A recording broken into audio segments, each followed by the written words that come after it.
You are Locked On 76ers Postcast, part of Locked On Sports Philadelphia, on the Locked On Podcast Network. Your team every day.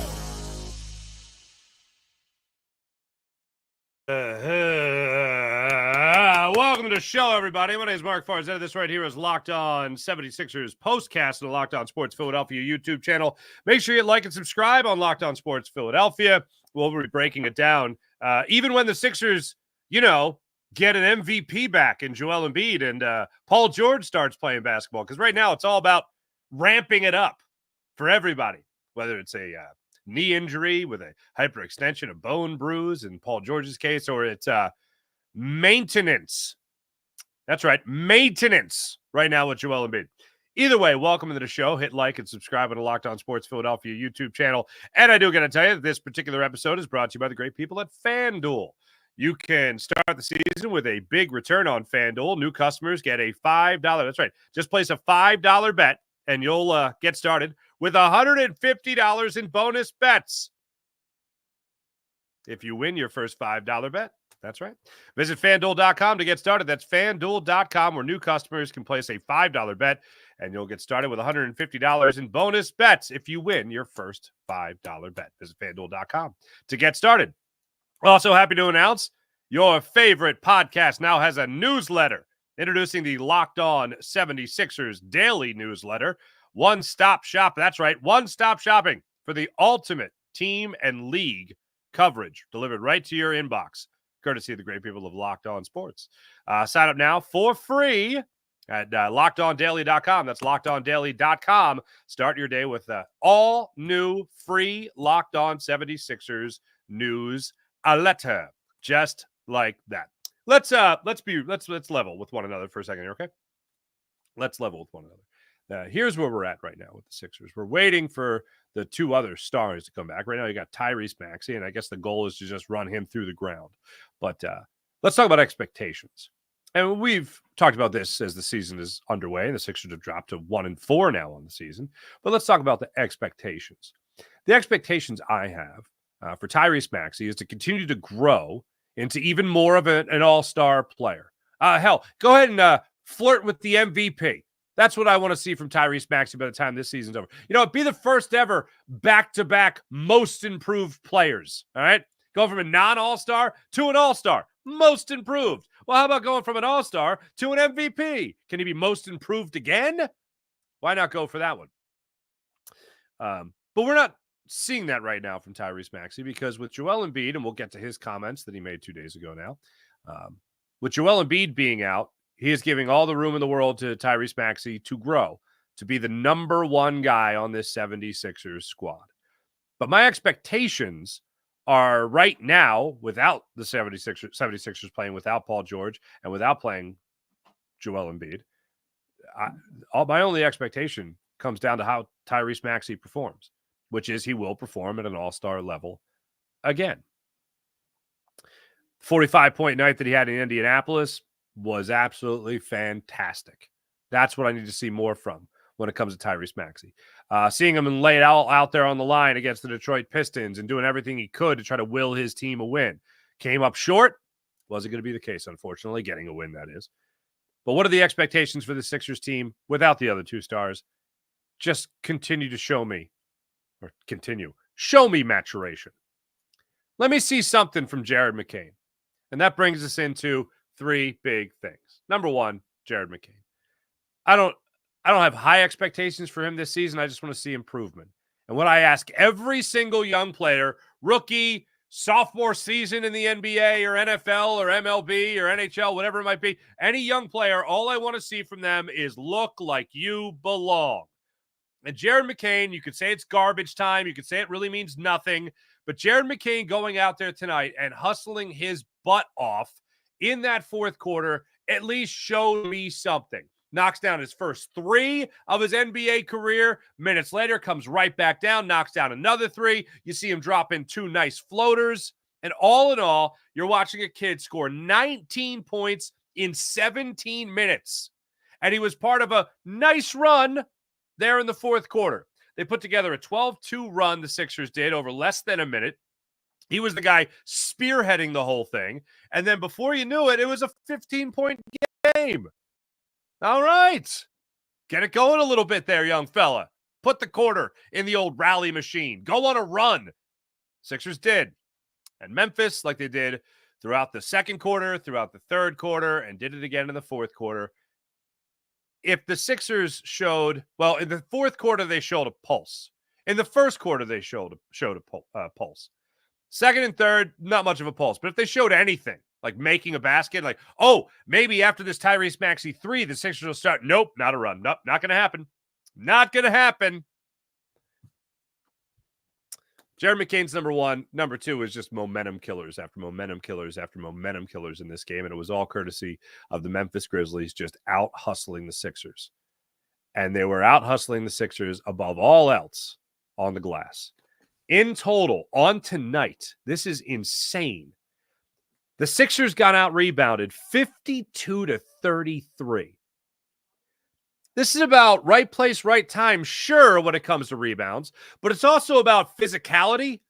And what's one of the buzzwords we have heard from Nick Nurse in the first 5 games of this season? Physicality, hustle, effort, determination, but above all else, physicality. And Nick Nurse has uttered that word many times over the first 5 games of this young NBA season. And I have not seen a 76ers team be physical since the fourth quarter of that game against the Pacers in Indiana. So they haven't even shown physicality in front of their own hometown fans quite yet this season. Getting out rebounded like that in the glass, and you turn to a guy like Andre Drummond time and time again to try to go out there and get those boards for you. Tonight, 9 boards. When you played 27 minutes, tonight you played 29. But the other night logged 27 minutes, 29 tonight. He goes out there and he can't get you 10 boards. You are lost. Nobody else was able to get you more than 4 rebounds tonight. Nobody. If you're going to lose the rebounding battle, if you want to call it that, a battle, if you're going to lose in the rebounding category that much, at least have one guy that's gone off. You look over at the Memphis Grizzlies tonight, 2 guys finishing with rebounds of more than 10. Edey did it, and Aldama did it. Aldama, excuse me. He did it as well.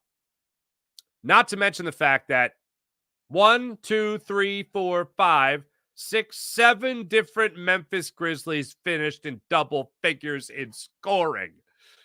Jared Jackson Jr. ended up finishing with a game-high 27 points. Tyrese Maxey had the game-high 23 points for the Sixers. Team-high 23 points for the Sixers. But between the rebounding, the lack of physicality, the demand on Tyrese Maxey, and yeah, a nice little nugget of a game from Jared McCain, Sixers just, I'm not expecting them to win these games. Let's get back to the expectations thing for a second. I'm not expecting them to win. I just want to see little movement of individual improvement. That's what I want to see. I saw it from Jared McCain tonight. Showed me he wasn't scared. Looked like he belonged. Tyrese Maxey is going to continue to push and do everything he can possibly do to put his team in a position to win a game. Knocked out a 3 in the fourth quarter. Also helped out with a nice run there in the fourth quarter. But all in all, you're not really seeing Eric Gordon had a nice game for the Sixers tonight. But really, what you're seeing from this squad is a team that is just desperately waiting for Joel Embiid and Paul George to get back. Because I can understand Tyrese Maxey trying to go from a solid number 2 guy on a roster. I can understand Tyrese Maxey trying to get to that number 1 spot. I mean, de facto, he is the number 1 spot right now. But does he look like a guy that's wildly comfortable in that position? Not quite yet. Shooting still an issue. 4 for 9 from beyond the arc tonight. A little bit better. 8 for 19 from the floor. 23 points on 19 shots. Still better than 25 points on 25 shots. But you're continuing to see Tyrese Maxey shoot more than he really ever has in his career at a more urgent rate, I'll call it. And without Joel Embiid and without Paul George, you expect to see Tyrese Maxey's numbers in terms of attempts, whether they be from beyond the arc or whether they just be regular old field goals. You expect those numbers to skyrocket, especially if you're crossing your fingers that Kelly Oubre is going to be the next man in, that Kyle Lowry could knock down a couple threes for you. Jared McCain's now going to be a hero off the bench. Waiting for it. I'm not betting on it. Rooting for it. I'm not betting on it. this is a game where I set my expectations very low for the Sixers until they get the big man back. And coming up, I'm going to give you my 2 cents on everything we heard from Joel Embiid Thursday afternoon at the Sixers practice facility. Or Friday. No, it was Friday, actually. It was Friday, yeah. Yeah. I saw all the clips online. It's the first thing I saw was that. And then I found the full press conference. I'm able to give you context of when things were said, and I'll give you my 2 cents on it as well. Because it's not just now that the Sixers need Joel Embiid. The Sixers need Joel Embiid through, let's see here, 2028, 2029. It's 2024 right now. That 3-year extension puts him into the end of the 2028, 2029 season at like $59 million.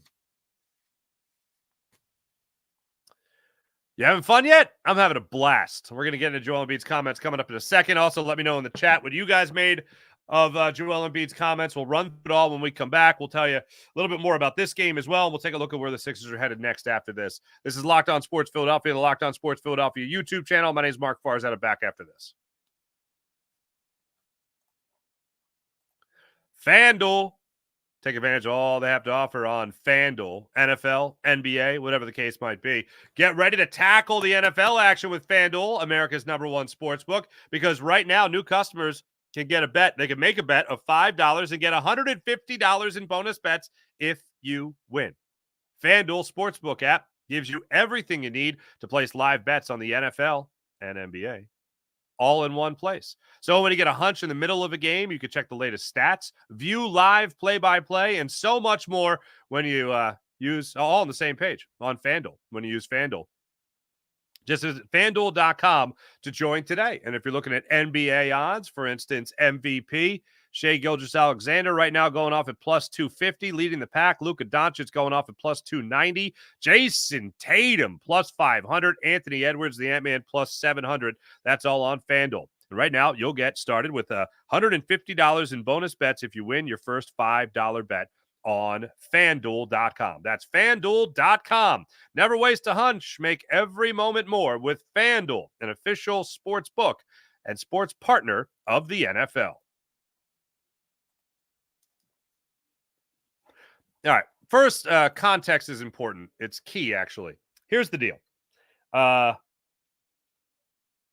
one of the people last year that when I watched Joel Embiid play in those 6 games against the Knicks in the playoffs, and other people were calling him soft, I said, now is certainly not the time for that.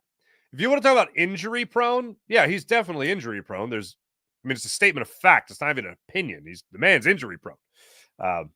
Is it always something in the postseason? Yeah, it's always something in the postseason.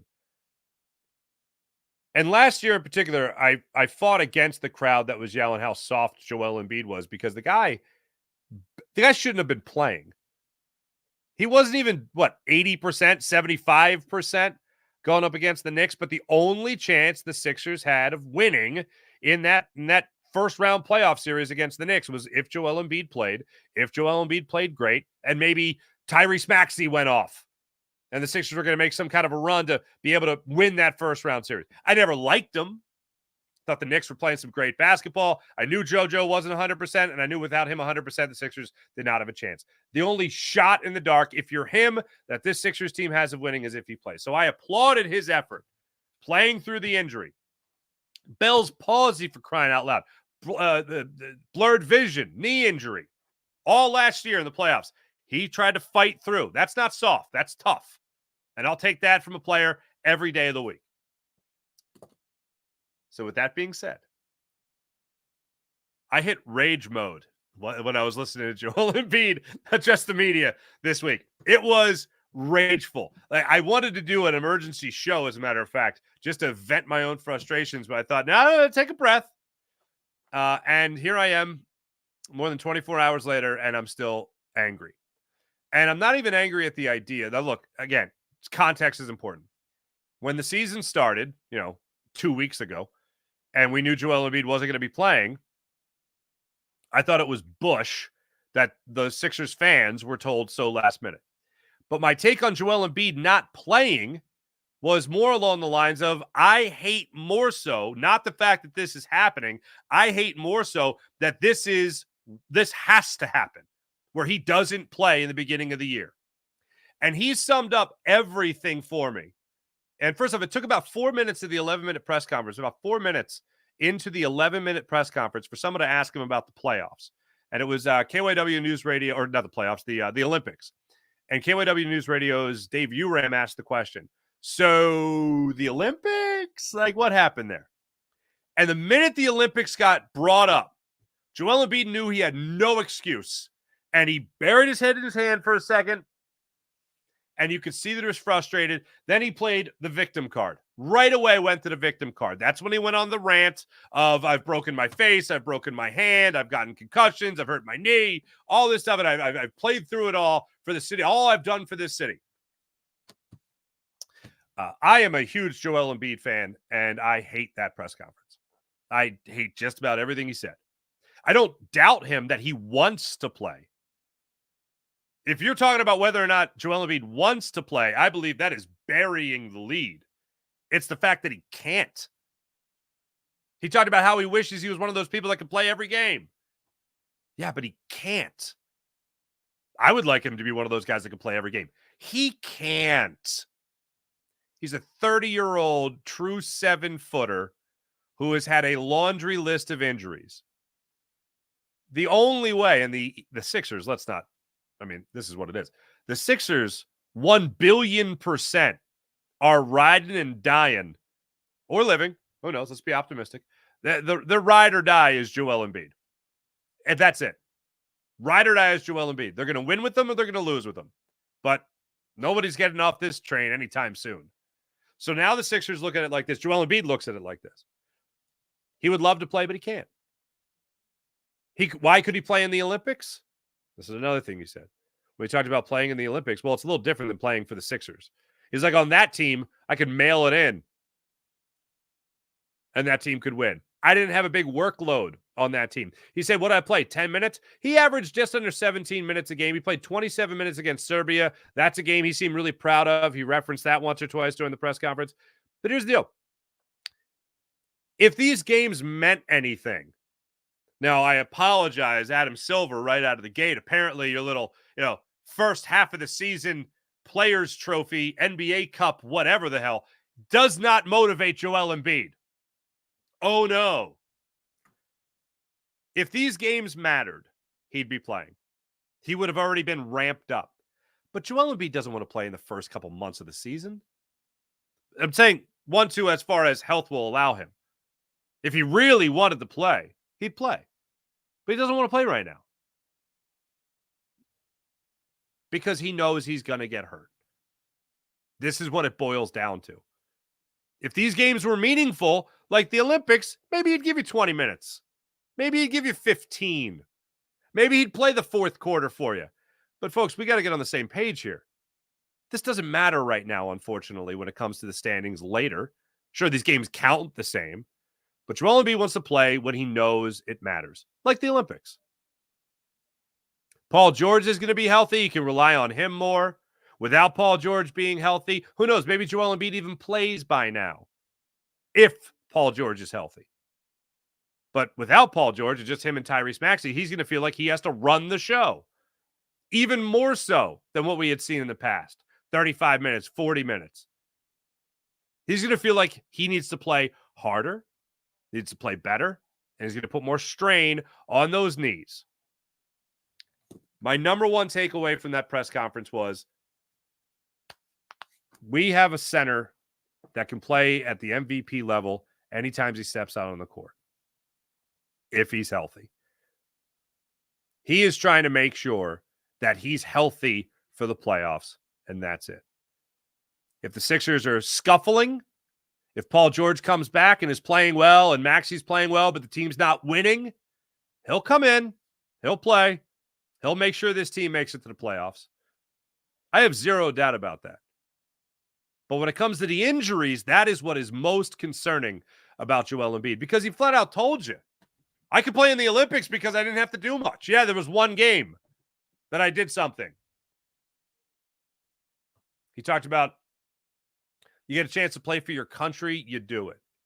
How about, for the fans coming in opening night? Couldn't give him opening night? Couldn't give him that? Great anticipation? It's going to come down to Joel Embiid knowing that the rest of the squad is healthy and him coming in to help close the deal as far as the Sixers making the postseason. And I'll say it again. This is exactly where I was at in the beginning of the year, the very start of the year, when we just learned at the opener, I should say, where we learned where Joel Embiid was. This is it's the old Godfather line. This is the business we've chosen. We're in the Joel Embiid business. And now we're in a part of his career, 30 years old, injury after injury after injury, where we're just waiting for the playoffs. Joel Embiid makes it official. This is my stance on it last year, that it's going to be 82 games of a preseason before the postseason starts, and then that's the real season. Unfortunately, we only got 7 games out of that between the one game against Miami and then the 6 there against the Knicks. But yeah, now we got 82 games of the preseason. Hopefully we get a smattering of Joel Embiid, and then they win the playoffs. Because again, the only thing that matters is them winning a championship. As far as a couple other news and notes from the press conference, acknowledged that he did not suffer a setback, would not set a timeline, said that'd be foolish. He's getting into game shape. He wants to be at 100%. Training has been going really well. Biggest thing holding him back, says being comfortable and trusting his knee. He wants to be at his best. Said the surgery that he had last year, or excuse me, in February, was the toughest one that he's had. Doing more and more live stuff. He's coming back this year.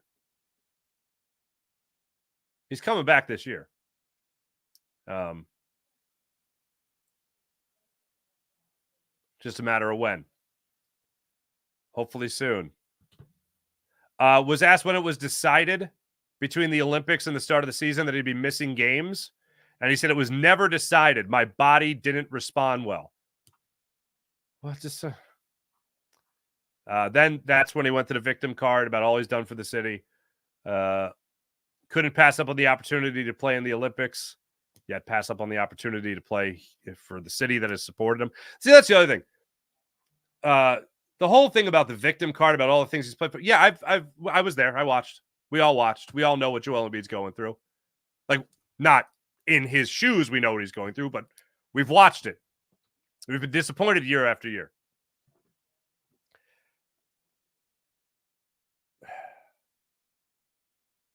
But where we're at right now with Joel Embiid is, again, the championship or it's nothing. When he started talking about all I've done for the city and how I should be treated better and all that stuff, that's the famous meme now. That's what the money is for.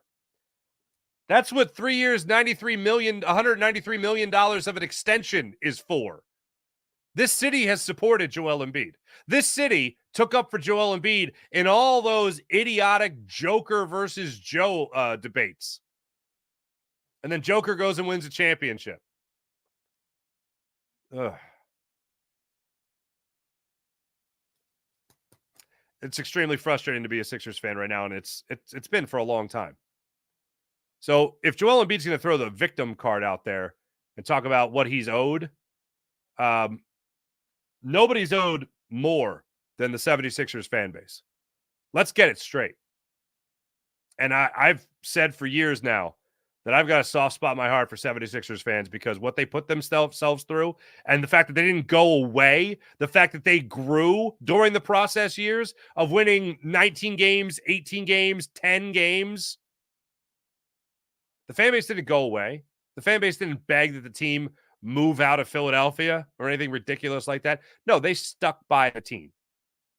And they were investing into this team. And they're saying, all right, you know what? I'm going to trust the process. All right, the same hinky guy. All right, you know what? A lot of people, myself included, I was like, all right, you know what? You get 3 years to try to rebuild this thing, get some good assets, get some good picks, get some great players. And Joel Embiid, Ben Simmons, Markelle Fultz, ugh. But Joel Embiid was the guy that we were sticking up for all the while. So what about what we're owed for putting ourselves through that process, following along with that? Philadelphia, I think, was watching more college basketball that year or those years than any other years ever. And that's a rich history of the Big Five in this city. So he wants to bang the drum on the victim card. Yeah, what about us? What about the Philadelphia 76ers fan base? I think they've kind of been more the victim than anybody here. I think they'd really enjoy that parade, or at least at the end of this year. See, let's throw this out the window. For the people that just want to jump on the idea of this being a second round or bust, got to get out of the second round. That is so 5 years ago. The low level of just making it out of the second round of the playoffs. We're so beyond that.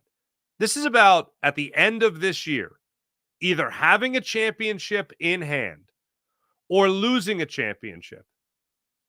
And at the very least, making it to the Eastern Conference Finals, taking it to a Game 7, and just giving us something at the end of this year that goes, all right, maybe we'll have the championship now, but man, one more year of Paul George, one more year of Joel Embiid, another year Tyrese Maxey grows, maybe one or two more pieces. And then this Sixers team takes that next step. That's what this year is about. It's not just about making it out of the second round, because that's what the 76ers fan base is owed. They're owed a championship. And if they're not going to get the championship this year, then they sure as hell are owed the confidence at the end of this year that the team will come back next year and win a championship. That's where I'm at. When we come back, I'm going to look at the chat, see what you guys got going on. What you guys think about this 76ers season, where you're at on it, in all honesty. If you're in the same school as me, like, you're not expecting them to win with just Tyrese Maxey in this team. You need the two other players, obviously. I just watched this game for development. It's like a scout. They're like, oh, Jared McCain, he was good off the dribble. Oh, he knocked down a couple threes. Look at that. Hard to the basket. Anyway, all right, when we come back, see what you guys are saying in the chat. We'll get to that in a second. This is Locked On Sports Philadelphia, Locked On 76ers Postcast, and the Locked On Sports Philadelphia YouTube channel. The Game Time app. Download the Game Time app to your phone, create an account. Use promo code Locked On NBA for $20 off your first purchase on the Game Time app. Last minute ticket deals, flash ticket deals. They even have ticket deals for an hour after the event starts. So let's say you're not just going to a game. Let's say you're going to a concert or a comedy show. You can download the Game Time app to your phone. You create an account. You use promo code Locked On NBA for $20 off your first purchase. And if you're going to a concert or comedy show, they have ticket deals for an hour after the event starts. So you might miss the opening act, you might miss the middle, but you'll see that headliner that you love so much when you use promo code Locked On NBA when you download the Game Time app. And right off the top, first purchase, you get $20 off your first purchase. They have the last minute ticket deals, the flash ticket deals. You can view your seat before you buy it, so you know exactly what you're buying. You could toggle the all-in pricing feature, which allows you to know exactly what you're paying upon checkout. So there's no sticker shock, and there's no shock of, oh, whoa, what are these convenience fees? Now they're $10 more? What? No. Not with the Game Time app and the incredible all-in pricing feature. You can also, on the Game Time app, use Game Time Picks, which allows you to filter out all the fluff and get right down to it. The best seats at the best prices when you toggle that feature, Game Time Picks on the Game Time app. So download the Game Time app to your phone, create an account, use promo code Locked On NBA for $20 off your first purchase. Terms apply. Again, create an account. Use redemption code Locked On NBA, LOCKEDON NBA for $20 off. Download the Game Time app today. Last minute tickets, lowest price, guaranteed. What time is it? Game time. Let's get into the chat. Check and see how your wonderful people are doing. John Crux Twitter feed. Where you been? Farzy, what been good? How you doing? Heard the clip of Joel saying he does too much for this city. My friend's his massage therapist and says he doesn't seem to care much. Allegedly, according to John Crux Twitter feed in our comment section, friend's the therapist, a massage therapist, and says Joel doesn't care. Just take it for what he will. Crazy. Mark, this is so embarrassing. I assume you mean the Sixers. I agree. There was no setback. Swelling in the knee, according to Nick Nurse, is not a setback. Laugh my ass off. Right? John Kruk's Twitter feed. I blame ownership. The whole PR disaster. We all saw how frustrated Nick Nurse is. He doesn't want to withhold any information. Yeah, I felt best after Joel Embiid was done talking. I felt best for Nick Nurse, in all honesty. I felt the absolute best for Nick Nurse. Because Nick's head was going to explode. If he was asked one more question about Joel Embiid, boop. Is it fair to fans? Boop. I think he even said boop while holding his hand up. For the people listening on the podcast, I was just holding my hand up while saying boop. Okay. But yeah, his head's going to explode. Ari! What's going on, man? Nice to see you. Love to all my brothers and sisters. Fly Eagles fly. Let's go. Hey, go Birds tomorrow against the Jags. Speaking of the Jags, by the way, and the Eagles, Harry Mays, Jason Martinez will have you covered tomorrow after the 4:05 kickoff. Don't forget to set the clocks back. When it comes to Eagles postcast, John Crux, school, man, I've been busy. I hear you. No worries. But yeah, Harry Mays, Jason Martinez will have you Locked On Eagles postcast right here on the Locked On Sports Philadelphia YouTube channel. So don't miss them tomorrow. That's what they got going on. Thanks to everybody in the chat. You guys are wonderful as per usual. As for the 76ers, now 1-4 on the season. They're back at it Monday. They go to Phoenix. They go to LA. Take on the Clippers. Take on the Lakers. So Monday, late start. Yeah. You got 3 straight 10 o'clock games. 10:15 in Phoenix. This is going to be fun. I'll be hanging out with you all the way.